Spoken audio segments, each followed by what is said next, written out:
ini Abu Bakar. Makanya pas udah hartanya tinggal dikit pun, kalau kita kan mungkin akan excuse gini. Saya kan udah nyumbang dari dulu ya. Dari sejak Nabi awal dakwah juga saya udah orang pertama nih bareng Khadijah, 2 orang nih. Ceweknya Khadijah, cowoknya Abu Bakar. 2 orang ini habis-habisan nih untuk dakwah Nabi nih. Kalau sekarang sekali-sekali saya nggak nyumbang, ya wajar dong. Dah harta saya juga tinggal dikit. Ini aja untuk saya udah diirit-irit. Gimana mau nyumbang? Bisa banget excuse kayak gitu. Tapi dia bukan orang yang seperti kita yang terlalu realistis. Dia orang yang husnuzonnya luar biasa. Sehingga akhirnya Abu Bakar bilang, ini adalah seluruh harta saya yang tersisa ya Rasul. Kata Rasul, terus apa yang kau tinggalkan untuk keluargamu? Kata Abu Bakar, aku tinggalkan Allah dan Rasulnya. Ustadz, bentar intermezzo. Boleh nggak Ustadz kita kayak gitu? Seorang suami kayak gitu dalam bersedekah. Boleh dengan syarat. Jadi tetap ada bintang, syarat dan ketentuan berlaku. Apa syarat dan ketentuannya? Istrinya ridho. Berarti di sini yang soleh bukan cuma Abu Bakar. Istrinya juga soleha, anaknya juga soleh-soleha. Makanya bisa. Kalau istri tidak ridho, nggak boleh. Paling banyak 1/3 dari harta kita. Kenapa? 2/3 itu ada hak istri dan anak kita. Jadi nggak bisa sembarangan ambil cerita, terapin. Nggak bisa kayak gitu. Harus bijak juga. Cuman di sini kan kita nggak lagi belajar fikihnya kan. Lagi belajar inspirasi. Walaupun fikihnya nggak boleh. Kecuali dengan syarat istri dan keluarganya ridho. Abu Bakar, istri dan keluarganya ridho banget. Nggak ada rasa ngeluh dan keberatan. Pah, soleh boleh, jangan keterlaluan. Ini gara-gara papa nih, nggak bisa bayar listrik nih. Gara-gara papa mama nggak bisa beli skincare. Gara-gara papa kita cuma window shopping, nggak pernah belanja apa-apa. Cuma ngelihat doang. Ngomel, kalau istri nggak ridho, jangan salahkan istri, itu haknya. Perempuan jangan merasa keberatan, ngerasa nggak enak. Aduh, nggak enak banget sih, nawarinnya sedekah lagi. Masa aku bilang enggak? Kan itu kayak kufur banget gitu kan? Enggak, itu hak kalian. Kalian boleh bilang iya, boleh bilang enggak. Tapi kalau kalian ingin mendapatkan kemuliaannya keluarga Abu Bakar, kalian tahu pilihannya. Tapi ini bukan kewajiban, ini pilihan. Namanya juga amal sunnah. Yang wajib itu zakat, itu nggak perlu minta izin. Yang wajib itu zakat kalau dalam urusan harta. Yang wajib itu misalnya haji kalau dalam urusan ibadah. Yang wajib itu sholat kalau dalam urusan ritual harian. Yang sunnah, maka ada porsinya. Tapi dalam cerita ini, keluarga Abu Bakar itu adalah semuanya orang-orang istimewa. Aku tinggalkan Allah dan Rasulnya. Umar langsung bener ya. Gak bisa ngalahin Abu Bakar. Memang saya ngasih lebih banyak. Tapi Abu Bakar berkorban lebih banyak. Walaupun ngasihnya lebih sedikit. Kenapa mereka bisa kayak gitu teman-teman? Karena husnuzon kepada Allah. Sehingga Allah memberikan apa yang mereka harapkan. Pertanyaannya, kok sampai miskin Ustadz Abu Bakar? Katanya diganti berlipat-lipat. Karena Abu Bakar tidak berharap digantinya di dunia. Kalau Abu Bakar berharap digantinya dalam bentuk materi, Allah ganti kok. Cuman hebatnya lagi, Abu Bakar udahlah ngasih semuanya, pengen digantinya nanti aja di akhirat, bukan di dunia. Beda sama kita. Level kita yang pertama adalah ngasihnya sedikit. Udah ngasih sedikit, minta besok dibalikin. Itu kita banget tuh. Abu Bakar udah ngasihnya banyak, ya Allah, saya nggak mau diganti dengan dunia. Ganti aja di akhirat, karena saya lebih butuh di sana daripada sekarang. Sekarang mah yang penting bisa makan, bisa hidup, udah cukup. Nggak perlu lebih-lebih. Tapi di sana karena abadi, kekal, saya butuh banyak.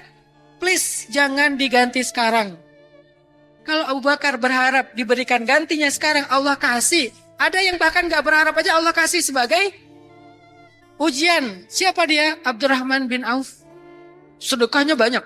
Sekali Abdurrahman sedekah, ketika Nabi wafat, masing-masing istri Nabi dikasih bekal sama Abdurrahman, karena kan Nabi itu nggak punya warisan. Miskin Ustaz, enggak, kaya. Tetapi SOP para Nabi, ini udah jadi standar operasional prosedur ya. Para Nabi itu tidak boleh mewariskan harta. Karena kalau dia mewariskan harta, orang akan mengatakan dia menjadi Nabi untuk menjadi orang kaya. Nabi punya tanah yang luas berhektar-hektar di daerah Fadak. Nabi punya harta walaupun gak sebanyak Abdurrahman. Tetapi semua itu setelah Nabi wafat diambil ke Baitul Mal dan dibagikan kepada kaum muslimin. Sehingga istri dan anak-anak Nabi mendapat bagian sama dengan kaum muslimin. Ini hanya untuk Nabi ya. Yang lain gak berlaku. Karena fikih Nabi beda dengan fikih kita. Sehingga ketika Nabi wafat, istri Nabi gak punya harta, gak punya bekal apa-apa. Susah. Maka sebagai bentuk rasa ingin memuliakan keluarga Nabi, Abdurrahman bin Auf memberikan bekal kepada setiap istri Nabi. Satu orang berapa coba? 21 miliar. Kalau dikonversikan dengan rupiah. Satu orang 21 miliar. Dan itu belum apa-apa dari harta Abdurrahman bin Auf. Kalau ngasih itu banyak banget. Pernah Abdurrahman bin Auf mau menyumbangkan hartanya, dia bawa tuh. Kata Aisyah, sekali Abdurrahman datang membawa hartanya, kami pikir itu adalah pasukan perang. Hartanya itu dibawa oleh ribuan ekor onta. Ontanya aja udah mahal, apalagi di atas onta, ribuan onta dia bawa tuh. Ribuan onta ini masing-masing dibawa oleh budak-budak yang banyak, oleh pekerja yang banyak, sehingga kesannya itu kayak pasukan perang yang mau menyerang kota Madinah. Itulah Abdurrahman bin Auf. Kenapa dia menyumbang sebanyak itu? Pengennya habis. Ya Allah, pengen habis. Gak habis-habis ini. Tapi datang lagi sampai Abdurrahman nangis gara-gara kaya. Aneh kan? Kita nangis gara-gara miskin, dia nangis gara-gara aduh kok kaya sih? Abdurrahman, astagfirullah, kenapa sih kamu kayak gelisah banget? Ya kaya soalnya.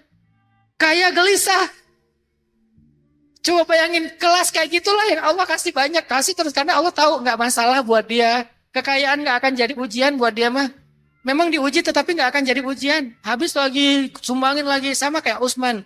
Ada beberapa sahabat yang memang terkenalnya kayak gitu. Utsman, Abdurrahman, Sa'ad bin Mu'az. Ini orang-orang yang kaya raya tapi gak habis-habis. Tapi mereka gak pernah merasa lebih beruntung daripada yang miskin. Seperti Bilal, Ibnu Mas'ud, Abu Bakar yang udah jatuh miskin juga. Gak pernah. Makanya saya gak setuju ya dengan istilah berbagi dengan mereka yang kurang beruntung. Saya nggak setuju. Itu banyak artis-artis kalau bikin acara bagi-bagi sama anak yatim sama fakir miskin, bahasanya alhamdulillah hari ini bisa berbagi dengan mereka yang kurang beruntung. Emangnya untung dan rugi itu dihitung dari harta? Enggak. Untung rugi itu bukan dari harta. Harta itu hanya masalah nasib. Bisa jadi orang yang miskin terkadang lebih beruntung daripada orang kaya. Kenapa? Saya kenal dua orang yang satu miskin, satu kaya. Tapi menurut saya lebih beruntung si miskin. Si miskin ini setiap hari bisa makan bareng dengan keluarganya. Sambil makan mereka bisa ngobrol. Mungkin gak di restoran, di rumah. Tapi ngobrol. Bercanda, ngobrol. Mirip banget dengan film film Indonesia tuh yang orang kaya baru ya. Yang kata bapaknya uang banyak, gak cukup, sedikit cukup gitu kan. Bisa ngobrol, bisa tanya kamu gimana di sekolah, kamu di kampus kayak gimana, kamu lagi karya apa sekarang. Bercanda, makan malam bareng, walaupun ikan dibagi-bagi. Sedangkan satu lagi keluarga kaya yang saya kenal, mereka makan bareng juga, tapi di restoran. Cuman gak bisa ngobrol, kenapa? Ibunya sibuk dengan HP sosialita, ayahnya punya HP 2 karena bisnis, anaknya masing-masing HP-nya satu-satu dan mereka sibuk semuanya gini. Yang pesen makanan, ayahnya. Kak, kamu pesan apa? Ikut aja, terserah.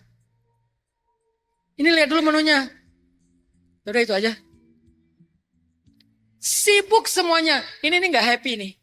Buat saya, kasihan banget ya. Justru karena mereka punya harta, akhirnya dibeliin lah gadget satu-satu yang mahal. Kemudian kuotanya unlimited. Sehingga bisa ngapa-ngapain aja. Tapi itu telah menjauhkan mereka dari kehangatan keluarga. Yang ini karena gak punya handphone kecuali bapaknya. Handphonenya juga masih hitam putih, jadul. Yang lain gak ada yang punya handphone.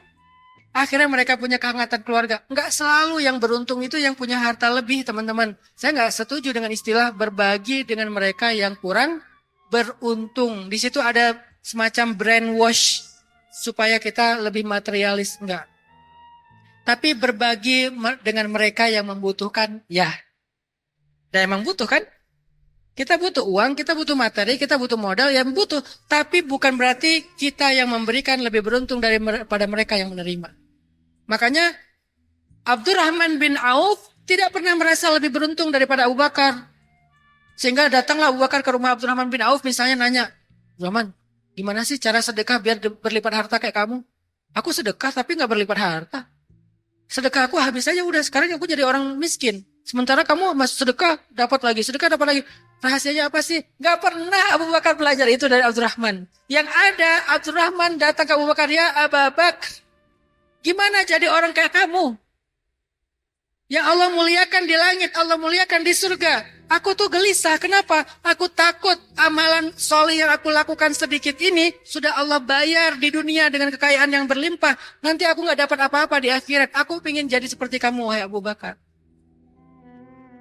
Jadi rasa yakin mereka ke Allah itu luar biasa, teman-teman. Sampai mereka itu kalau ngapa-ngapain itu selalu mikirin Allah, mempertimbangkan Allah, melibatkan Allah, memilih Allah, Allah aja terus. Pasti masuk tuh dalam kehidupan mereka.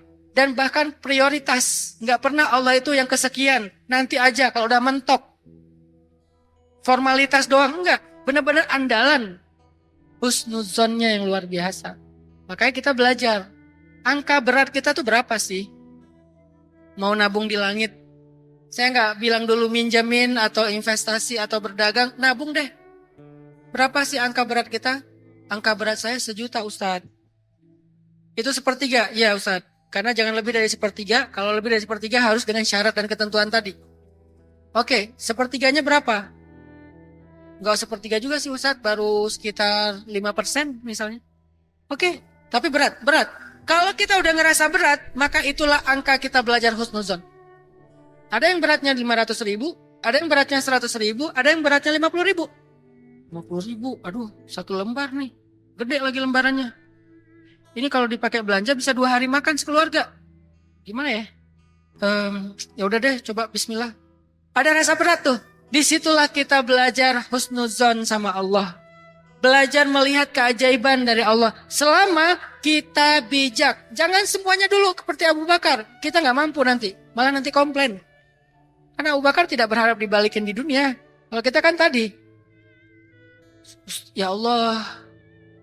Saya kemarin ngasih 3 juta. Semua gaji saya habis. Istri saya minta cerai. Ini gara-gara kita siap, keluarga nggak siap. Siapa yang salah? Bukan istri. Dia punya hak untuk menuntut itu. Kan hak dia dinafkahi. Kecuali dia ridho. Kalau dia nggak ridho, kita nggak punya hak untuk menghabiskan semuanya. Kita harus bertanya kepada dia karena harta kita, harta dia juga. Udah jadi bareng nih sejak kita halal. Jadi berikan dulu yang berat, tetapi masih angkanya wajar. Berat tapi wajar. Jangan wajar tapi ringan. Yang selama ini kan wajar ringan. 10 ribu. 5 ribu. 2 ribu. Ada orang 2 ribu aja berat. Siapa? Kadang-kadang kita mau bayar parkir. Ya kan? Kalau di kenceng 10 ribu ringan. Di parkir 2 ribu berat. Ini nih salah paham. Kita pikir bayar parkir itu hanya bayar jasa. Kalau niat kita bayar parkir itu membantu orang yang udah punya ikhtiar bekerja, nggak jadi pengemis, nggak jadi kriminal, maka 2 ribu itu sedekah. Kenapa sih saya ngasih uang parkir 5 ribu? Tapi nggak saya ngasih sedekah 10 ribu? Padahal parkir itu juga sedekah. Kalau kita niat untuk membantu dia, bahkan itu lebih baik. Kenapa? Kita mendukung orang yang mau menjadi produktif, mau menafkahi keluarga, mau mandiri, tidak meminta-minta, tidak menjadi beban bagi orang lain. Kita dukung orang kayak gitu. Itulah sedekah yang paling baik, produktif. Bukan hanya yang namanya sedekah itu di kanceleng masjid, yang namanya sedekah itu transfer ke sebuah yayasan. Itu ya, tetapi sedekah kepada orang yang sedang berikhtiar, itu jauh lebih dibutuhkan hari ini. Jadi kalau bayar parkir nih, keluar dari GOR, ada 5 ribu, ada 2 ribu, ada 500. Kalau motor 500 nggak apa-apa kali ya. Kan motor. Kalau kita hargai jasanya, mungkin kita akan berhitung. Padahal menghargai jasanya juga harusnya kita udah menghargai lebih. Tapi ya oke lah. Menghargai jasanya kan dia nggak ngapa-ngapain. Saya parkir sendiri tadi, keluarnya juga nggak ditarikin, saya tarik sendiri. Dia cuma jagain doang di gerbang. Neduh lagi tuh. Sambil main game. Jadi kayak jasanya apa ya? Udahlah 500 aja. Kalau kita menghargai jasa 500, 1000. Tapi kalau kita ingin bersedekah karena mensupport kebaikan, Pengen sedekah 5.000. Enggak Ustaz, saya sedekah ke masjid aja. Kenapa? Apakah kalau ke dia sedekah kita sia-sia? Enggak. Innamal a'malu binniyat. Bukan kepada siapa kita berikan, apa niat kita. Bisa jadi kita sedekahin ke dia, bermanfaatnya luar biasa. Coba bayangin, orang ini punya anak. Saya orang yang pernah kayak gitu soalnya. Anak dari seorang ayah yang miskin. Setiap kali ayah saya pulang ke rumah, karena tukang pangkas tuh. Kalau ayah saya pulang ke rumah, saya selalu nunggu depan pintu. Nih jam pulang nih, jam segini nih. Pas suara sepeda ontel, karena kita nggak punya motor, sepeda ontel, ada suara sepeda lagi diparkirin di depan rumah. Wah, ayah pulang, ayah pulang. Saya waktu itu masih umur sekitar 4 tahun, 5 tahun lah ya. Begitu dia buka pintu, langsung saya peluk kakinya. Mana martabak, mana martabak, mana martabak. Aduh, ayah lupa belum beli martabak. Nggak boleh masuk, nggak boleh masuk. Akhirnya dia keluar lagi cari martabak. Sehingga sampai saat ini, kalau saya ngelihat ada seorang ayah pejuang dimanapun, apakah dia jualan di kaki lima, apakah dia tukang parkir, apapun profesinya, selama dia ayah pejuang, saya selalu membayangkan ada anak seperti saya di rumahnya. Yang butuh uang sekolah, yang butuh uang makan, yang butuh uang jajan, yang butuh uang. Karena jajan buat anak kecil itu happiness, walaupun murah. Jangan dianggap sia-sia banget sih dipakai untuk jajan, uang sedekah saya. Enggak, itu happiness. Kita memberikan support untuk orang bahagia. Niatkan kayak gitu, sehingga angka 2.000, 5.000 jadi kecil, lebih kecil daripada ketika kita, lebih ringan daripada ketika kita memberikannya ke tempat yang lain. Kita latihan. Berapa kita yakinnya sama Allah? Lalu berapa kita mulai agak ragu? Coba push the limit. Saya agak kurang tenang kalau ngasihnya 100.000 Ustaz. Kasih 100.000. Biar tenang. Sampai akhirnya hilang rasa ragu. Wa may yuqashuha nafsi faulaika humul muflihun. Siapa yang sudah dibebaskan dari sifat kikir kepada Allah, itulah orang yang sukses, orang yang beruntung. Bahasanya beruntung lah gitu, bukan rugi. Bukan kalimatnya bukan sukses juga sih, beruntung. Arti untung dapat lebih. Siapa yang dibebaskan dari sifat kikir kepada Allah, kikir kepada Allah, udah bebas, nggak ada lagi sifat kikir kepada Allah. Kalau sedekah, udah sedekah aja. Walaupun tetap ada fikih bijaksananya, tapi angkanya angka yang bukan biasa. Wajar, tapi berat. Jangan udah wajar, ringan pula angka sedekah kita. Nah ini belajar husnuzon sama Allah teman-teman. Latihan. Berharap kepada Allah yang baik. Berprasangka Allah pasti ngasih yang baik. Kenapa? Nanti teman-teman kapan-kapan belajar deh tentang Asmaul Husna. Salah satu di antara sifat Allah itu ada yang namanya Rahman. Dan yang kedua, Rauf. Tahu nggak arti Rahman itu apa? Rahman itu artinya pengasih. Apa arti pengasih? Banyak orang Indonesia memahami pengasih itu artinya suka ngasih. Bukan, pengasih itu artinya gampang kasihan. Kalau penyayang baru ngasih. Kalau kasihan itu pengasih. Jadi pengasih dan penyayang gampang kasihan akhirnya ngasih. Makanya Ar-Rahman Ar-Rahim. Maha pengasih lagi maha penyayang. Kasihan ya, bantuin deh. Kasihan ya, tolongin deh. Itu namanya pengasih dan penyayang. Kalau penyayang aja, nolongin. Tapi gak kasihan. Kalau pengasih aja, kasihan ya, tapi gak dibantu. Pengasih doang. Allah pengasih dan penyayang. Udahlah kasihan, bantuin. Makanya Allah punya nama Ar-Rahman, yang maha pengasih. Maksudnya Allah itu mudah sekali kasihan sama hambanya. Lebih daripada seorang ibu yang mudah kasihan kepada anaknya. Atau ayah yang kasihan kepada anaknya. Biasanya beda nih. Kalau ayah dia dekatnya sama putrinya. Kalau ibu sama putranya. Walaupun dua-duanya sayang.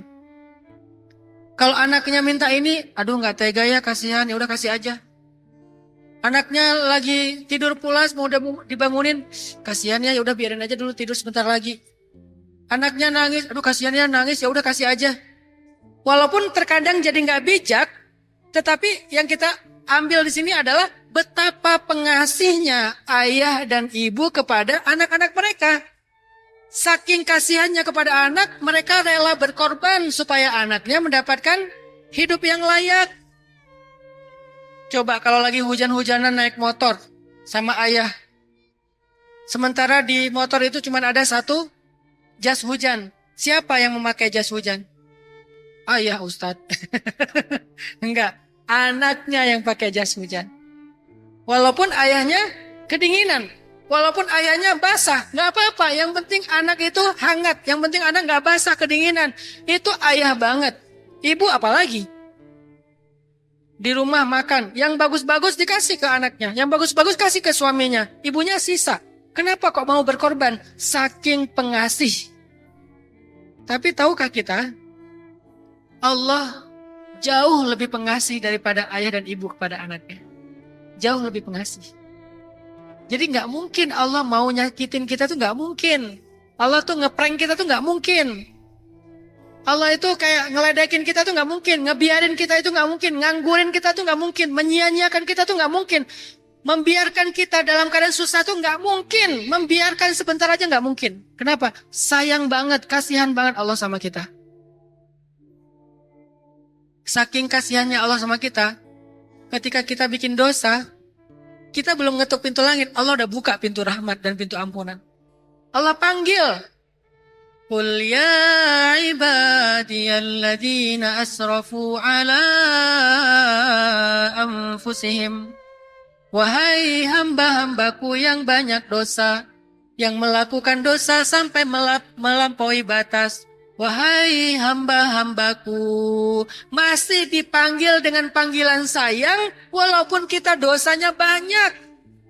Allah bisa aja mengatakan, Qul ya usad, Qul ya muznib. Wahai pendosa, wahai ahli maksiat. Bisa kayak gitu. Tapi enggak, saking pengasihnya Allah masih manggil kita, wahai hambaku. Hamba itu kayak ayah manggil, ya bunayya, wahai anakku tersayang. Masih manggil panggilan sayang loh. Padahal kita banyak dosa. Dan dosanya di hadapan Allah lagi. Nggak nganggap Allah banget kalau lagi bikin dosa tuh. Seolah-olah Allah nggak ngeliat, nggak nganggap. Tapi Allah masih nunggu nih. Sebulan bikin dosa, belum taubat. Setahun bikin dosa, belum taubat. Dari Ramadan ke Ramadan, Allah tunggu dari Jumat ke Jumat dulu nih. Atau harian, Allah tunggu malam hari tuh. Malam hari, sepertiga malam terakhir, Allah tunggu. Siangnya kita berbuat dosa, Allah tunggu di malam hari. Siapa tahu nanti malam dia taubat. Pas malamnya kita nggak taubat, Allah datangin. Kata Nabi, setiap malam Allah turun ke langit dunia, lalu memanggil hamba-hambanya.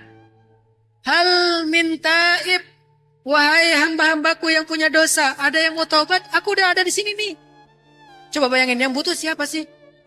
Sampai Allah yang harus turun, bukannya kita yang menghadap Allah. Allah yang datangin kita. Nanya, sepertiga malam terakhir, hal min taib, ada yang butuh ampunan? Ada yang pengen bertaubat? Sini, pasti aku ampuni. Hal min dhihajah, ada yang butuh bantuan? Sini aku bantu. Sepertiga malam, gak datang kitanya, gak bangun. Hari pertama, hari kedua, hari ketujuh, Allah tunggu dari Jumat. Hari Jumat mudah-mudahan dia datang. Gak datang juga. Allah tunggu di Ramadan setahun sekali. Mudah-mudahan Ramadan dia bertaubat.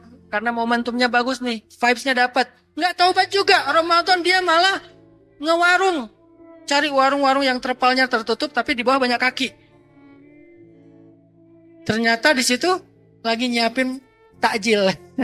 Sekalian nyoba-nyoba. Ramadan gak taubat juga. Oh mudah-mudahan pas nanti dia ada rezeki, dikasih rezeki, nggak taubat juga. Oh mungkin pas dikasih ujian nggak taubat juga. Nunggu Allah bertahun-tahun. Kita taubat Allah nunggu. Padahal yang bikin dosa kita, yang butuh kita, tapi Allah nunggu. Nungguin, bukain pintu rahmat, manggil lagi, wahai hambaku, dipanggil terus. Setelah sekian tahun, sekian lama kita berdosa, tiba-tiba kita sadar, kita bilang, ya Allah, saya udah capek. Saya pengen pulang kepadamu ya Allah. Saya pengen bertaubat ya Allah. Baru kita ngomong kayak gitu, Allah mendatangi kita dalam keadaan seperti berlari dan Allah tuh bahagia banget. Tahu nggak seperti apa bahagianya Allah, kata Nabi? Nabi menceritakan ada seorang laki-laki yang naik onta sendiri melakukan perjalanan di tengah padang pasir. Tiba-tiba terjadi badai, dia jatuh dari ontanya hilang, dia bingung, kehilangan onta, kehilangan jalan, sehingga dia panik takut mati tuh.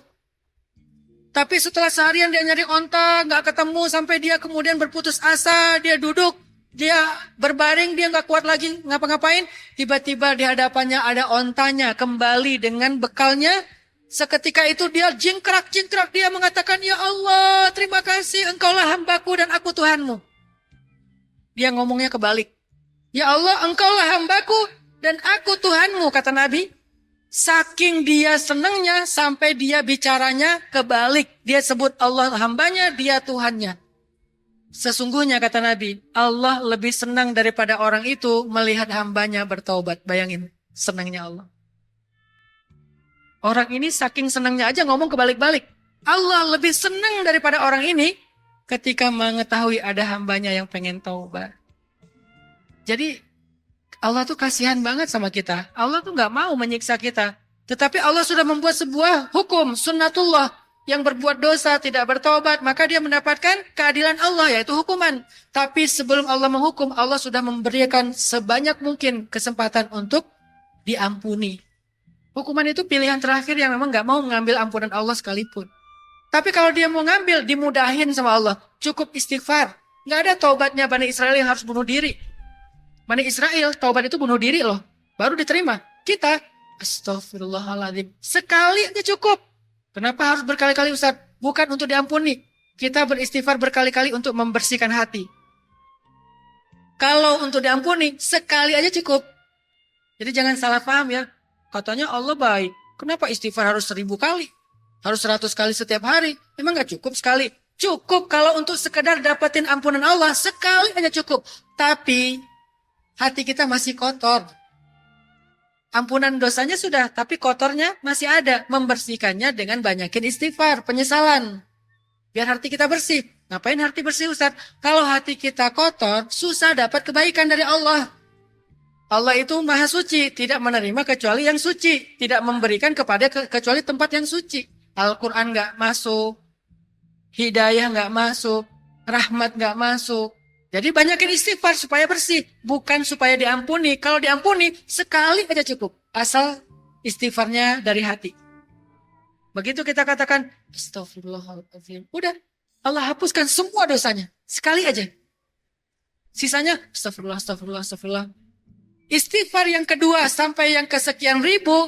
Coba bayangin kita lagi gini. Astagfirullah. Lagi bersihin hati tuh. Karena bisa jadi hati kita udah jadi kerak. Namanya baju kalau udah kotor banget nodanya atau piring udah berkerak, yang ngebersihinnya berkali-kali. Jadi bukan karena Allah tidak pengampun. Husnuzan sama Allah. Belajar berbaik sangka sama Allah. Allah pasti kasihan sama saya. Gak tega Allah sama saya. Kalau ibu aja gak tega apalagi Allah. Gak mungkin dong Allah nyia-nyiain saya. Gak mungkin dong Allah mentelantarkan saya. Apa firman Allah di Ad-Duha? Wadduha wal-layli idha saja ma wadda'aka rabbuka wa ma qala. Allah tidak pernah meninggalkan kamu dan tidak pernah benci kepadamu. Gak pernah.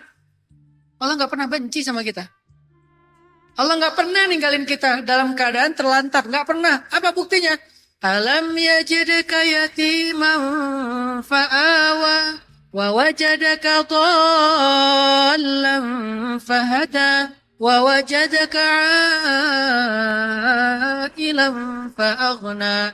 Bukankah Allah mendapati kamu dalam keadaan yatim? Allah beri kamu keluarga. Bukankah Allah mendapati kamu tersesat di padang pasir? Allah memberikan kamu jalan sampai ke negerimu.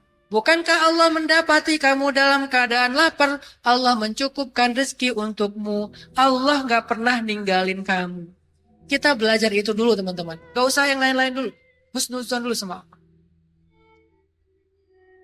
Barulah nanti berlaku apa yang disampaikan oleh Nabi dalam hadis qudsi. Ana inda dhanni abdi bi. Aku tergantung prasangka hambaku kepadaku. Allah itu tergantung prasangka kita. Berbaik sangka aja. Nggak usah sebelum berdoa nih. Karena doa itu luar biasa juga, dahsyat. Tapi sebelum kita ngomongin doa, ngomongin amalan-amalan yang istimewa, ngomongin penjemput rezeki, dan seterusnya. Nomor 1, as-siqah billah, husnuzon billah, berbaik sangka dan percaya kepada Allah. Itulah nomor 1. Ngapain kita berdoa tapi kita masih ragu? Orang yang berdoa dengan yakin dan husnuzon, doanya itu benar-benar silah, senjata. Senjata banget tuh doa. Arti senjata apa? Bisa diandalkan. Makanya kenapa Nabi bilang doa itu senjatanya orang yang beriman? Maksudnya apa? Seolah-olah kalau kita lagi perang, menghadapi musuh, biar kita selamat, kita butuh senjata dong. Senjata kita apa? Pertama, senjata kita tombak. Kedua, panah. Ketiga, pedang. Keempat, perisai. Itu senjata. Termasuk baju besi. Semua itu senjata. Sehingga kita bisa mengalahkan musuh dan bisa selamat dalam peperangan. Maka, kalau hidup kita itu serumit peperangan, semengerikan peperangan, seberesiko peperangan, semengancam peperangan, maka ada satu senjata yang paling ampuh untuk selamat dari peperangan hidup, yaitu doa. Seolah-olah kayak gitu. Maksud dari analogi Nabi. Maka andalkanlah doa supaya kita menang. Andalkanlah doa supaya kita selamat. Andalkanlah doa supaya kita tidak terluka. Andalkanlah doa supaya kita mendapatkan kebaikan-kebaikan. Andalkanlah doa sebagai senjata dalam hidup. Tapi doa yang mau dijadikan senjata itu ada kekuatannya. Karena ada senjata yang baru sekali beradu dengan musuh patah. Pedang yang tidak baik baru sekali beradu patah. Ada senjata yang tidak ampuh di medan perang. Maka senjata doa itu akan jadi tajam, akan jadi kuat, akan jadi tangguh, akan jadi ampuh kalau dibarengi dengan kekuatan. Dan kekuatannya itu adalah kekuatan iman. Makin kuat imannya, makin ampuh senjata doanya. Padahal doanya sama nih. Yang ini doanya gini, ya Allah, jangan dia dong. Kayaknya gak kebayang deh hidup saya bareng dengan dia serumah. Yang ini nih. Yang ini, ya Allah, please dia aja. Kayaknya dia saya banget lah pokoknya. Ternyata jadian. Padahal doanya bertolak belakang. Kenapa? Padahal sama-sama berdoa. Yang satu ampuh, yang satu nggak ampuh. Yang satu dengan iman, yang satu dengan ragu. Saya pernah kayak gitu. Istri saya bilang, ya Allah, kayaknya bukan itu deh. Takut. 5 ciri, bukan 5 ciri, 5 spek calon suami yang dia nggak mau, 5-5-nya ada di saya. Ya Allah, please jangan itu, ya Allah, please jangan itu. Saya, ya Allah, itu aja, itu banget. Pokoknya udah itu aja, udah nggak ragu lagi, ya Allah, please. Jadi, pas saya datang dia nggak bisa nolak. Kok nggak bisa nolak sih? Kamu pelet pakai apa sih? Pakai doa. Ustadz, senjatanya banyak. Artinya, andalkanlah doa. Saya tuh kayak ngalamin banget lah hidup saya tuh apa sih? Emang saya sehebat apa? Nggak ada. Rezeki yang Allah berikan, kemudahan dalam dakwah yang Allah berikan, kemudahan dalam keluarga yang Allah berikan, semua itu nggak ada satupun yang karena saya tuh ngerti sesuatu, nggak ada. Saya hanya orang yang beruntung. Yang keberuntungan itu saya dapatkan dengan mengandalkan Allah. Nggak pernah kebayang. Kalau masa kecil saya di pelosok di Aceh, orang yang fakir, bukan miskin teman-teman, fakir. Tahu dari mana Ustadz fakir? Ketika saya dapat zakat fitrah dari masjid, dikirim ke rumah saya pakai amplop, ditulis nama ayah saya itu Abdurrahman. Abdurrahman dalam kurung fakir. Dan saya tersinggung sekali sebagai anaknya. Ngapain sih nulis fakir? Udah Abdurrahman aja kali. Kalau mau dikasih tanda, bintang 1, bintang 2. Bintang 2 miskin, bintang 1 fakir kan bisa ya. Yang penting kita gak tersinggung gitu. Ini jelas, nama Abdurrahmannya kecil, fakirnya gede. Abdurrahman dalam kurung fakir. Saya pula yang nerima amplopnya, saya baca. Oke, lihat aja 20 tahun lagi. Saya gak mau lagi kayak gini nih, menerima amplop sebagai orang fakir. Dan kalau saya memberikan ke orang, saya gak mau menyinggung perasaan orang itu kayak gini. Oh, dengan kondisi kayak gitu, yang kita kalau naik angkot tuh sama mama, saya manggilnya mama. Kalau naik angkot sama mama tuh, saya udah SMP kan udah gede ya. Kelas 2 SMP, kelas 1 SMP kan udah gede tuh. Naik angkot nggak boleh duduk. Bang, jangan duduk bang, nanti bayar. Oh iya mak, karena berdiri gini. Angkot SMP berdiri di dalam kan gini. Karena kepala kita udah tinggi. Demi supaya nggak bayar. Mak, tapi kan kosong. Tapi mama nggak punya duit untuk bayar. Berdiri aja bang. Oh iya mak, berdiri aja. Sampai saking seringnya ibu saya ribut sama supir angkot. Saya punya cita-cita. Salah satu life goal saya itu adalah, wishlist saya itu adalah pengen beli kendaraan supaya mama bisa naik mobil sendiri. Qadarullah, mama meninggal dalam musibah tsunami. Saya masih kuliah di Mesir. Akhirnya saya ingin mengganti itu dengan kendaraan di akhirat. Saya harus hafal Al-Quran. Supaya punya kendaraan untuk orang tua. Tapi untuk keluarga, saya pengen anak saya nggak ngerasain lagi seperti yang saya rasain. Naik angkot suruh berdiri padahal udah SMP. Itu artinya nggak pernah saya membayangkan Allah akan mengganti kehidupan saya menjadi jauh lebih mudah, lebih nyaman. Kalau hanya mengandalkan diri saya sendiri. Nggak mungkin teman-teman, sering salah. Saya sering salah pilih. Salah pilih jurusan, salah pilih usaha, akan sering salah pokoknya. Secara akademik nggak sukses-sukses amat, biasa-biasa aja walaupun kuliah di Mesir, tapi bukan orang yang cum laude, yang S3. Saya bahkan dapat nilai pas dapat ngelihat ijazah, jadi apa dengan ijazah kayak gini ya? Nggak bisa ngandelin diri sendiri. Satu-satunya yang membuat saya ada di titik ini, walaupun ini biasa aja dibandingkan beberapa orang yang sukses di hadapan saya, tapi saya merasa udah lebih baik daripada masa lalu saya, karena Allah, bukan karena saya. Karena Allah itu dengan cara apa Ustaz? Satu, doa ibu, doa ayah, doa istri, doa anak, doa guru, doa saya.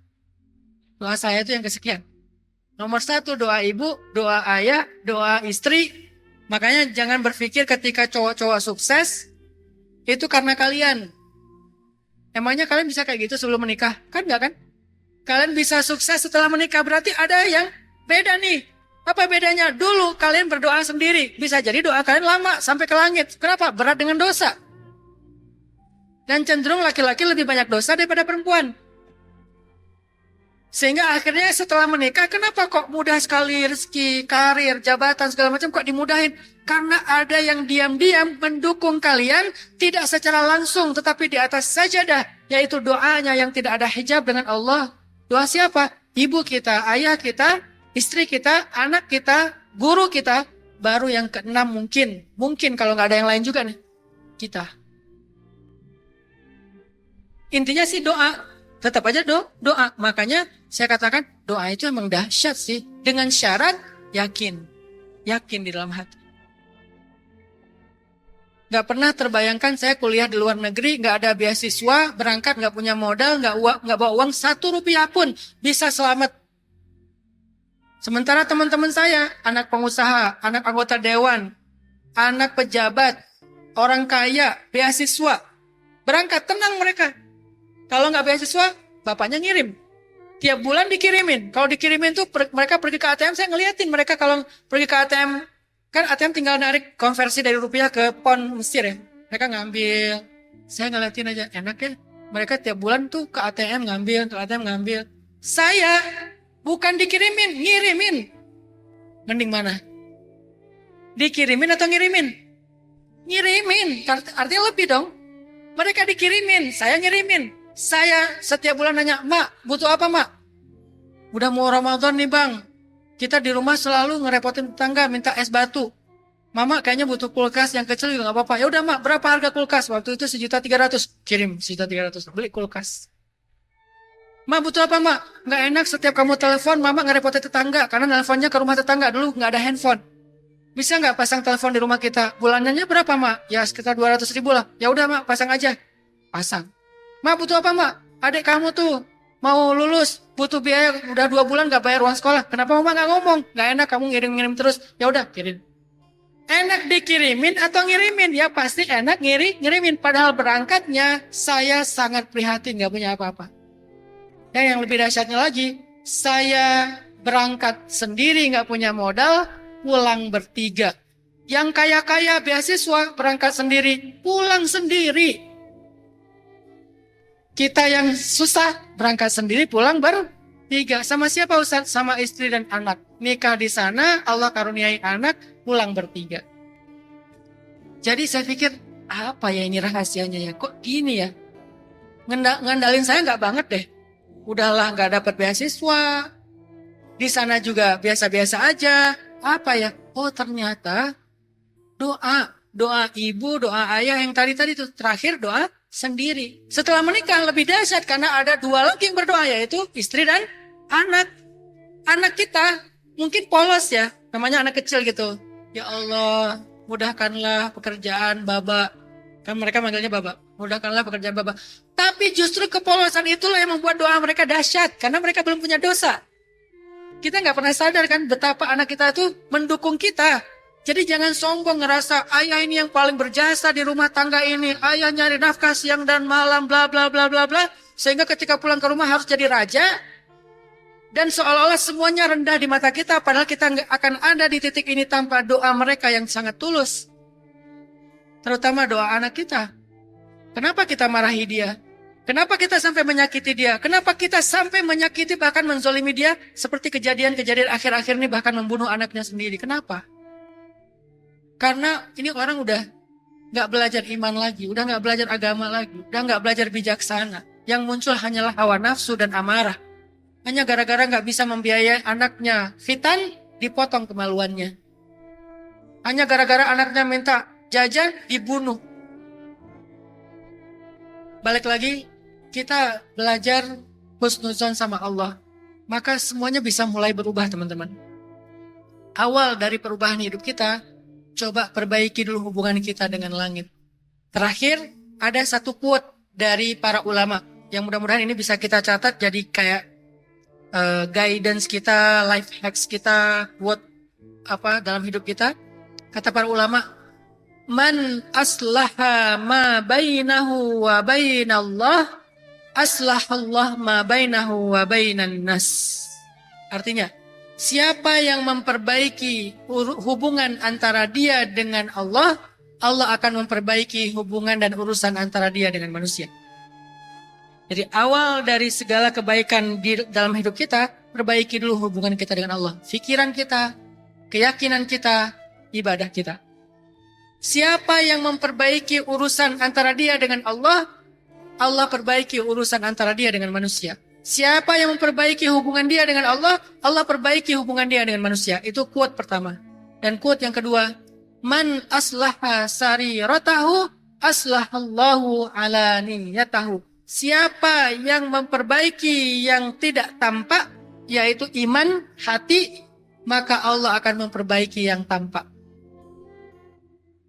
Sebagian ulama mengatakan ini hadis. Saya menemukan riwayatnya dengan derajat hasan. Tetapi sebagian yang lain mengatakan ini qaulul ulama. Saya lebih cenderung meyakini ini adalah hadis dengan derajat hasan. Siapa yang memperbaiki hubungannya dengan Allah, Allah perbaiki hubungannya dengan manusia. Siapa yang memperbaiki urusan yang tersembunyi, yaitu hatinya, Allah akan perbaiki urusan yang tampak, yaitu hidupnya.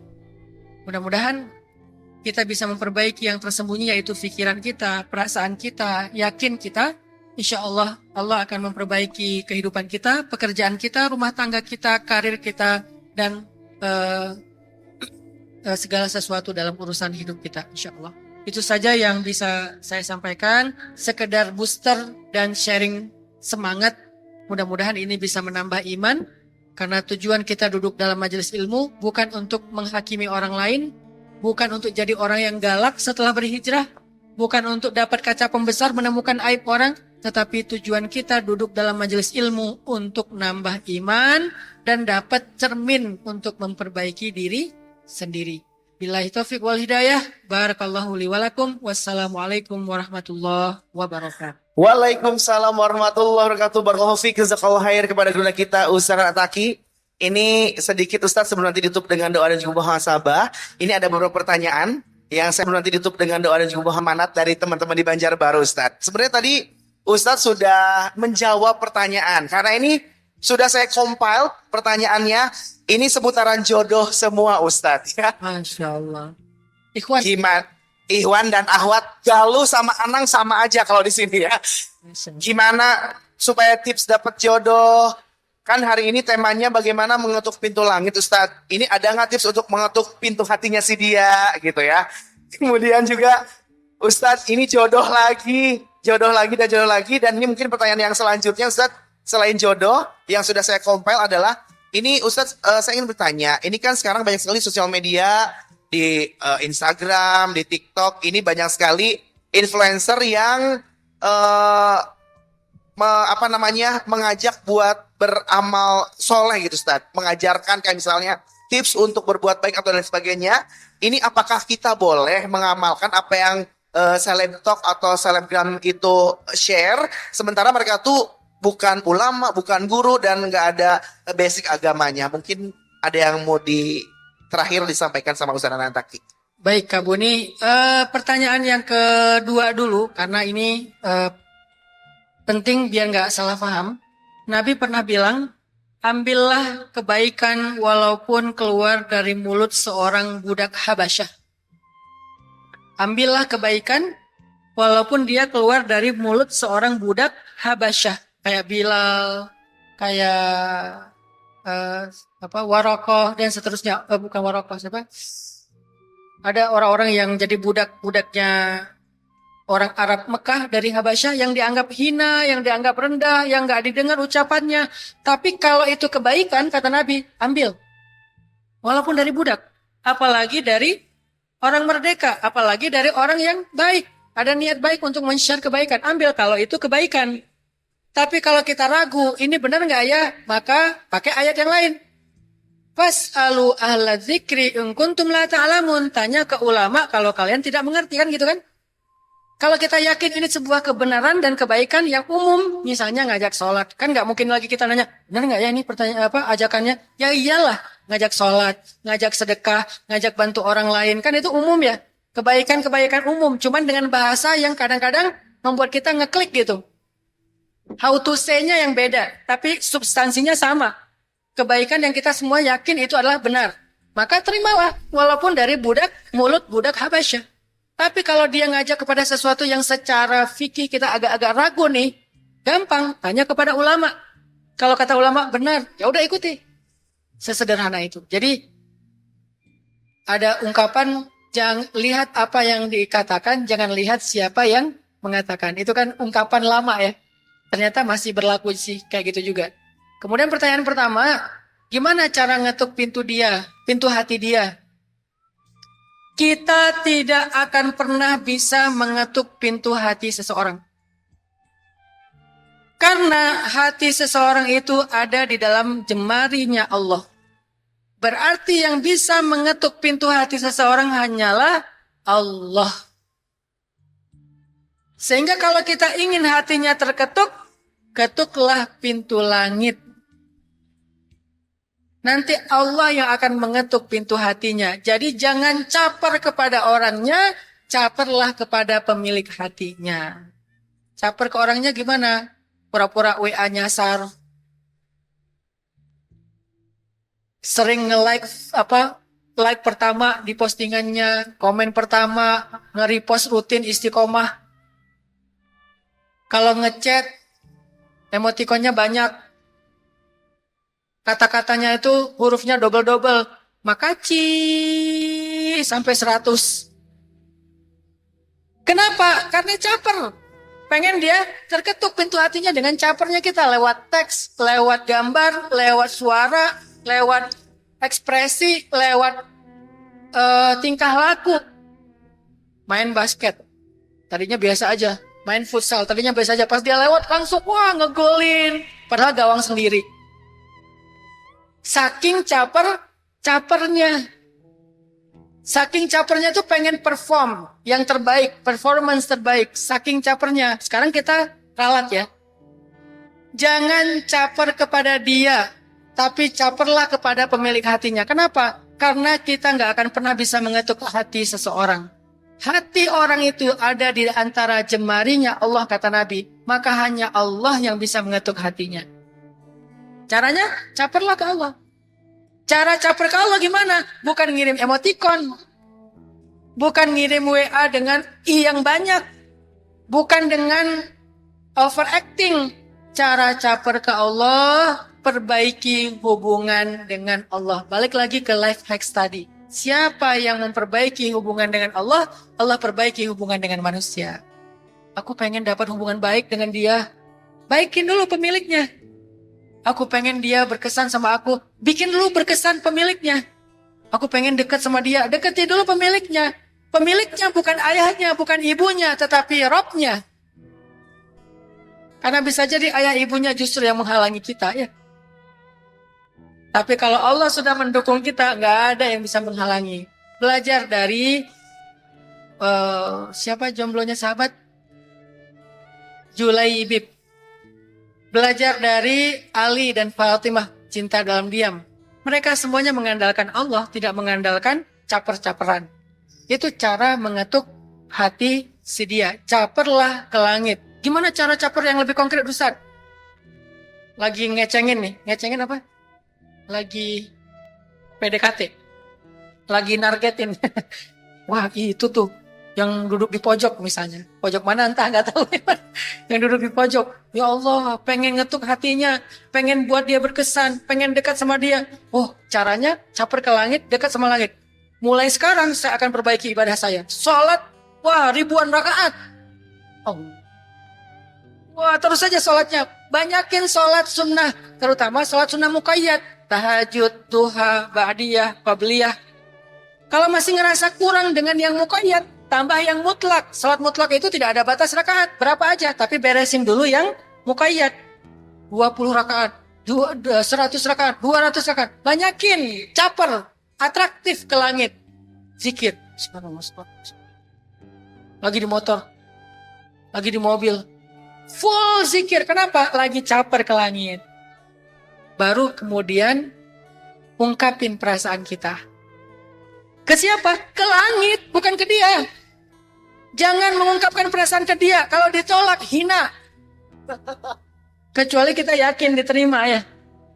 Kalau masih kayak gambling, janganlah. Kita nggak akan berani ketemu lagi. Sampai tua tuh malunya tuh.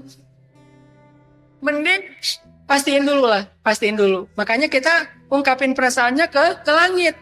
Ya Allah. Aku tuh nggak ada perasaan kecuali karena Engkau. Curhat-curhat sama Allah tuh ngomong tuh yang indah. Aku tahu ini perasaan belum layak, belum pantas. Karena belum halal. Tapi aku nggak bisa ngelupain dia ya Allah. Bantu aku ya Allah untuk bisa mendapatkan dia atau mendapatkan yang lebih baik dari dia. Kalau bisa sih dia. Kadang-kadang kita sok tahu banget ya. Padahal Allah lebih tahu yang terbaik buat kita. Kalau bisa sih dia ya Allah. Gak tahu aku bisa bahagia gak dengan yang lain ya. Kalau dia sih insya Allah. Padahal lagi ngomong ke Allah tuh. Merasa lebih tahu. Ngomong-ngomong. Curhat sama Allah. Ungkapin perasaan kita ya Allah. Apakah boleh aku mencintainya? Kalau boleh, maka halalkan kami. Kalau nggak boleh, maka berikan aku pengganti yang lebih baik. Minta, ungkapin, curhat, munajat. Seperti Nabi Zakaria, seperti Nabi Ibrahim. Walaupun temanya berbeda, tapi sama-sama munajat. Maka itulah cara terbaik mengetuk hatinya. Boleh sebut nama Ustaz? Boleh. Karena ada dalilnya. Dulu ada tabi'in berdoa di depan rukun Yamani Ka'bah. Menyebutkan nama perempuan yang dia inginkan. Dia katakan, ya Allah, nikahkan saya dengan Sukainah _ Husain. Underscore itu binti.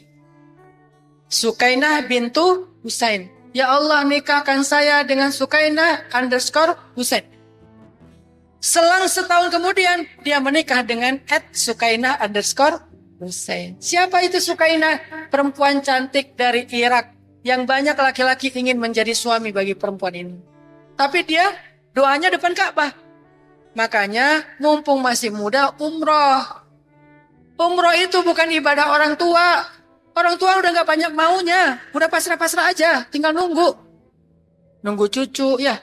Nunggu mantu. Jangan seuzon atau nunggu mati. Nunggu cucu, nunggu mantu. Yang lagi banyak butuh dan maunya itu kita yang muda-muda. Makanya minta di sana. Selain ada waktu yang baik, ada tempat yang baik. Kalau dikumpulkan sempurna di waktu yang baik, di tempat yang baik. Sepertiga malam depan Ka'bah. Sejak kapan sih umrah itu jadi ibadah orang tua? Seolah-olah yang muda, kayaknya saya nanti-nanti aja deh, terakhir-terakhir. Umroh itu bukan kita mau melakukan sebuah ritual. Kita ada butuh, ada perlu, makanya umroh. Saya ngerasa banyak banget keajaiban muncul setelah umroh. Ya Allah, beri saya anak pertama perempuan kalau boleh. Yang lembut. Saya pengen dia anaknya pemalu. Nanti saya kasih dia nama Aisyah. Istri saya hamil. Anak pertama perempuan, Aisyah. Ya Allah, pengen anak yang kedua. Kalau bisa perempuan lagi. Rambutnya keriting. Kalau bisa dia cinta dengan masjid. Nanti saya kasih nama Maryam. Kalau mudah-mudahan dia punya nasib seperti Sayyidah Maryam, menjaga kehormatan. Istri saya hamil lagi. Lahir nggak ada yang bantuin. Seperti Sayyidah Maryam ngelahirin Isa. Nggak ada yang bantuin. Saya jadi bidan. Tutup. Tarik nafas. Buang pelan-pelan. Tarik nafas. Udah keluar nih. Tarik. Alhamdulillah. Selamat. Sekarang paling dekat sama saya. Kenapa? Wajah pertama yang dia lihat di dunia itu wajah bapaknya. Oh, ini yang pertama saya. Akrab sama saya. Maryam. Ya Allah, udah punya 2 anak perempuan. Pengen yang laki-laki. Tapi pengennya lembut. Dan kalau bisa gondrong. Sampai gede. Kalau ada sekolah yang melarang dia gondrong, ganti sekolah. Makanya saya bikin sekolah rimba Indonesia dengan tagline, di sini boleh panjang rambut. Karena banyak sekolah kan nggak boleh panjang rambut ya. Padahal Nabi itu rambutnya gondrong, yang penting rapi. Nggak jorok, nggak acak-acakan, yang penting rapi. Kan rambut Nabi gondrong, makanya di kita boleh gondrong. Akhirnya pada gondrong. Tapi rapi ya, pakai minyak ya, pakai parfum ya. Akhirnya lah, istri saya hamil lagi. Saya kasih nama Yahya, ya Allah, seperti nama Nabiullah Yahya. Alhamdulillah laki-laki, lembut, Yahya. Ya Allah, pengen ada satu perempuan, tapi Aceh banget. Karena ini 3 anak beda-beda. Belum ada yang Aceh. Pengen yang Aceh banget. Apa? Matanya kayak saya, dekok. Kan orang Aceh itu rata-rata matanya dekok. Matanya dekok. Pokoknya yang Aceh banget lah ya Allah. Tapi cewek. Nanti saya kasih nama dia Muti'ah. Muti'ah itu artinya perempuan yang taat. Bahasa Acehnya Mutia. Dari bahasa Arab Muti'ah. Istri saya hamil. Mutia. Ya Allah, pengen yang laki. Banyak banget pengennya ya. Makanya saya sering umroh. Karena pengennya banyak. Ya Allah, pengen yang laki 1 lagi. Tapi kali ini jangan yang lembut. Yang agak-agak atraktif. Kalau bisa jangan gondrong. Rambutnya ke atas. Nanti saya kasih dia nama kesatria Turki. Namanya Ertugrul Gazi. Lahir cowok Ertugrul Gazi. Senangnya itu reok. Barongsai. Pedang, tanya ke Kak Buni. Pokoknya atraktif aja. Wah, main kuda. Kalau udah berkuda di stable saya, nggak mau turun. Kalau kakaknya senangnya lukis, senangnya seni. Kalau adiknya senangnya, kakaknya dipukul-pukulin. Wah, ini nih, begini berarti doa tuh. Sampai ada doa yang saya nggak berani baca di depan Ka'bah, takut dikabulkan. Ini bukan saking saya hebat, bukan. Saking percayanya doa itu pasti dikabul. Sampai saya angkat tangan, nggak jadi, ya Allah. Kenapa? Ntar kalau dikabulkan, rame nih. Nggak jadi deh. Saking percayanya sampai gitu. Pernah nggak berdoa kadang-kadang takut dikabulkan? Itu berarti beriman banget tuh. Ngelihat cewek. Nggak jadi, ya Allah. Kenapa? Istri orang. Nah itu tuh keren tuh. Berarti dia udah soleh banget tuh. Saking percayanya nggak jadi berdoa. Masa istri orang mau didoain? Jangan atuh. Intinya pesan moralnya di sini adalah ketuklah pintu hatinya dengan cara caper ke langit, bukan caper sama orangnya. Sehingga nggak ada yang namanya pacaran, nggak ada yang namanya caper PDKT, semuanya dikembalikan kepada Allah Subhanahu Wa Taala. Itu kan. Alhamdulillah teman-teman di Majalaya sudah dijawab semua ya. Ini mohon maaf pertanyaannya hanya 2 karena waktu yang terbatas dan kita akan tutup untuk acara Tabligh Akbar Pemuda Banjarbaru bersama gurunda kami Ustaz Ataki ini dengan doa dan muhasabah. Untuk itu kepada gurunda Ustaz kami persilahkan. A'udzu billahi minasy syaithanir rajim. Bismillahirrahmanirrahim. Alhamdulillahi rabbil alamin. حمدا يوافي نعمه ويكافئ مزيده يا ربنا لك الحمد كما ينبغي لجلال وجهك الكريم وعظيم سلطانك اللهم صل وسلم وبارك على سيدنا محمد وعلى آله وأصحابه أجمعين. اللهم إليك أسلمنا، اللهم إليك أسلمنا، اللهم إليك أسلمنا وإليك أنبنا وعليك توكلنا وبك خاصمنا يا حي يا قيوم، يا حي يا قيوم برحمتك نستغيث أصلح لنا شأننا كله ولا تكلنا إلى أنفسنا طرفة عين. Duhai Allah, segala puji bagimu atas nikmat yang Engkau berikan kepada kami hari ini ya Allah. Hari ini kami mendapatkan nikmat ilmu, nikmat untuk bisa memperbaharui iman di dalam majlis yang kami harapkan mendapatkan rahmat-Mu. Hari ini kami belajar ayat-ayat-Mu, hadis-hadis Nabi-Mu, kisah-kisah teladan dari orang-orang solih di antara hamba-Mu. Maka ya Allah, jadikanlah setiap ilmu dan nasihat yang kami dengar hari ini menambah iman kami kepadamu. Jangan biarkan semua yang kami dengar ini hanya menambah wawasan di dalam pikiran kami, yang kemudian kami jadikan bahan dalam perdebatan di antara kami. Tapi jadikanlah ilmu, nasihat, kisah, ayat, hadis yang kami dengarkan hari ini menambah iman di dalam hati kami. Sehingga dengan iman itulah kami beramal, dengan iman itulah kami hidup, dengan iman itulah kami melangkah, dengan iman itulah kami memilih, dengan iman itulah kami menentukan arah dalam hidup kami ya Allah. Jangan biarkan kami memilih arah hidup kami dengan nafsu. Jangan biarkan kami memilih pilihan hidup kami hanya berdasarkan logika. Terkadang kami sok tahu ya Allah. Jangan biarkan kami memilih sesuatu karena nafsu, karena kami egois ya Allah. Jangan biarkan kami memilih sesuatu karena marah, karena itu justru mencelakakan kami ya Allah. Jangan biarkan kami memilih pilihan hidup kami karena terpaksa, karena kami tidak akan pernah bahagia ya Allah. Ajarkan kami ya Allah mengambil pilihan hidup dengan iman, dengan percaya kepadamu, dengan mengandalkanmu, melibatkanmu, mengikuti dan memilihmu ya Allah. Sehingga kami tidak akan pernah menyesal. Kami tidak akan rugi, kami tidak akan tersia-siakan. Dengan iman yang kami pelajari itu, kami belajar melihat. Dengan iman itu kami berbicara, dengan iman itu kami mendengar, dengan iman itu kami berpikir, dengan iman itu kami berbuat, dengan iman itu kami merasa. Jadikanlah iman sebagai nafas dalam kehidupan kami. Jadikanlah iman sebagai akar dari pertumbuhan kami. Jadikanlah iman sebagai semangat dari segala urusan kami ya Allah. Ya Allah, ajarkan kami untuk menjadikan-Mu sebagai tujuan hidup kami. Untuk menjadikan Engkau sebagai tujuan dari hidup kami. Jangan biarkan kami tersesat, di mana kami menjadikan hawa nafsu sebagai tujuan dan kami tidak akan pernah puas. Jangan biarkan kami tersesat, menjadikan apa yang kami anggap berharga dari urusan dunia sebagai tujuan kami, karena kami tidak akan pernah merasa cukup. Kami ingin belajar menjadikan Engkau sebagai tujuan kami.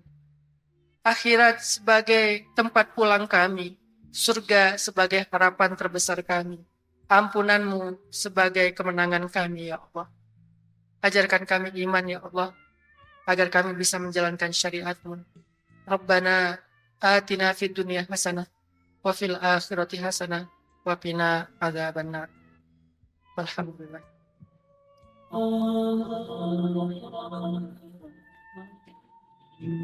Saya pengen cerita. Ini cerita benar-benar saya alamin ya. Mudah-mudahan ini jadi makin bikin kita yakin. hidup kita itu kan emang kalau kita melibatkan Allah tuh jadi mudah ya. Susahnya hidup kita itu karena kita jarang melibatkan Allah, kecuali udah mentok. Kalau dari awal kita nge-mention Allah, mention Allah dari awal itu apa? Bismillah. Di tengah-tengah kita masih terus nge-tag Allah. Ya hasbi Allah, la haula wala quwata illa billah, berdoanya ke Allah.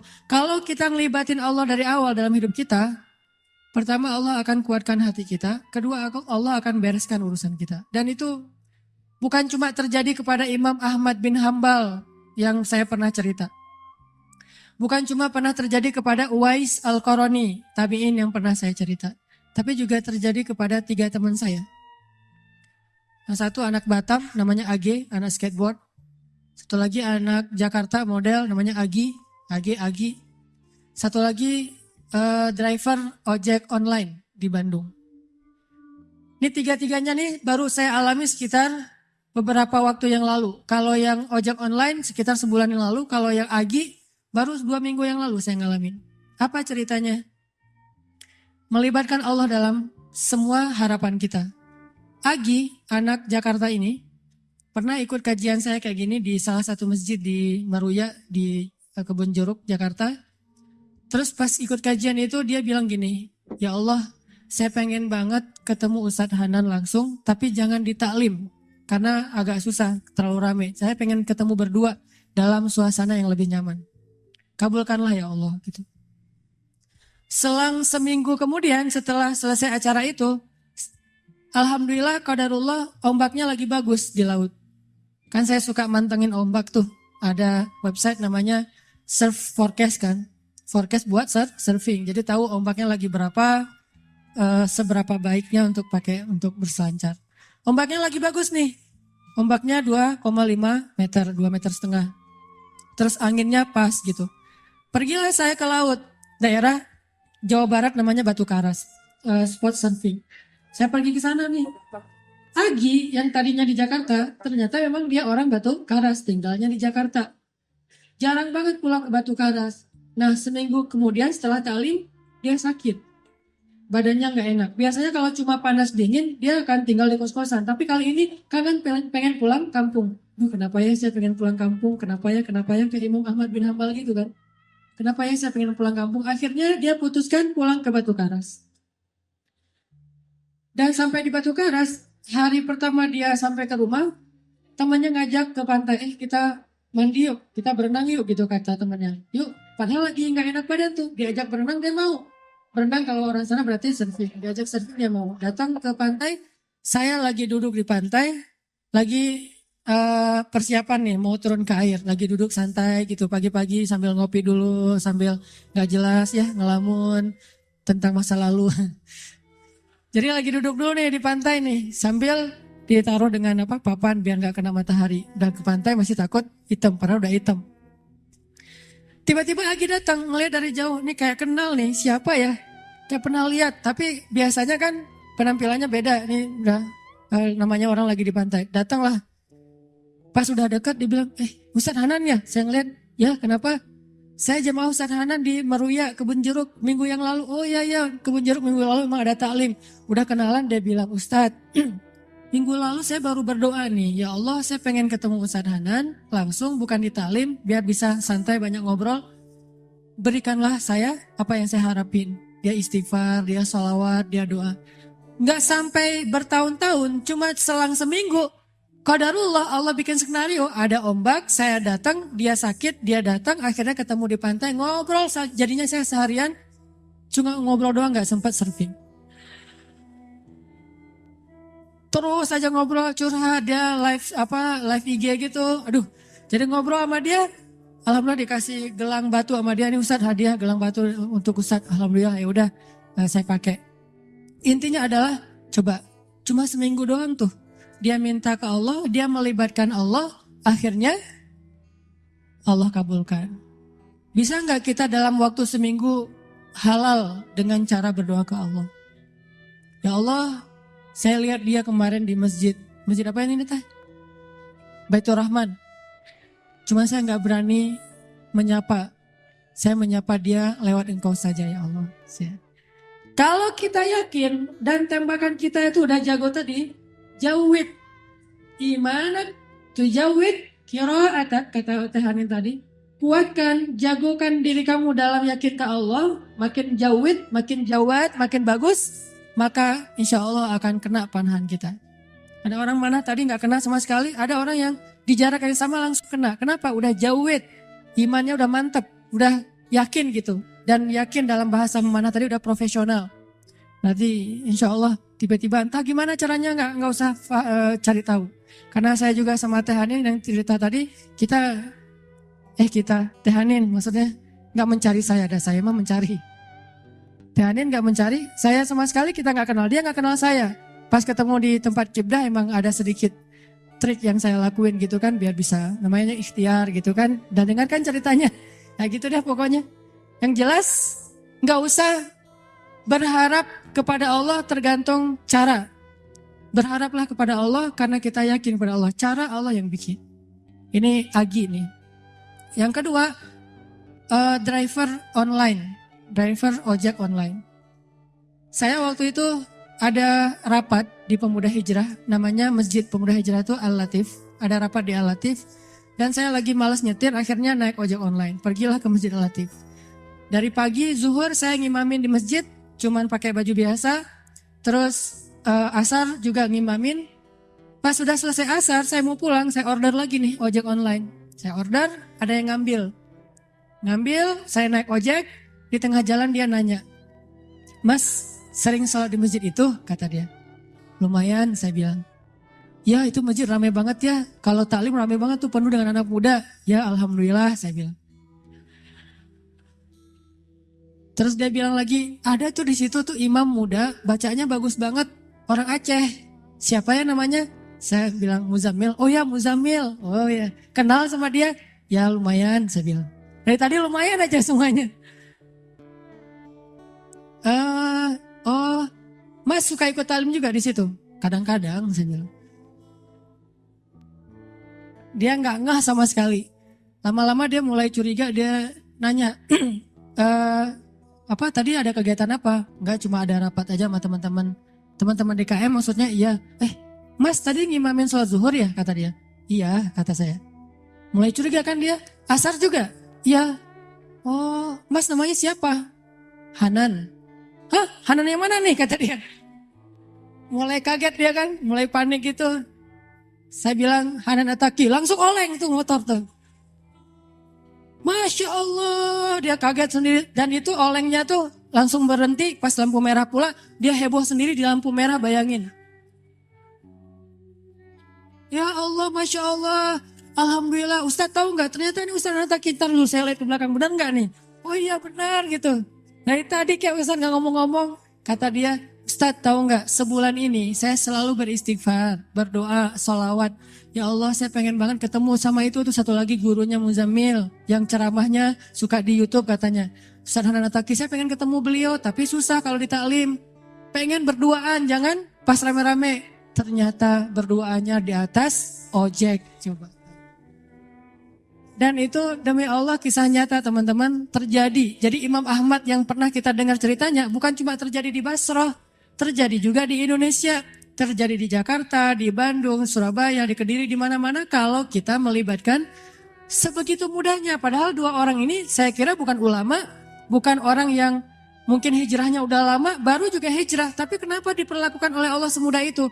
Bagi Allah orang yang sudah taubat dari dosa seperti orang yang tidak berdosa. Orang yang sudah taubat dari dosa seperti orang yang tidak berdosa. Jadi sama Allah memperlakukan dia seperti Allah memperlakukan kekasih-kekasihnya yang soleh lainnya.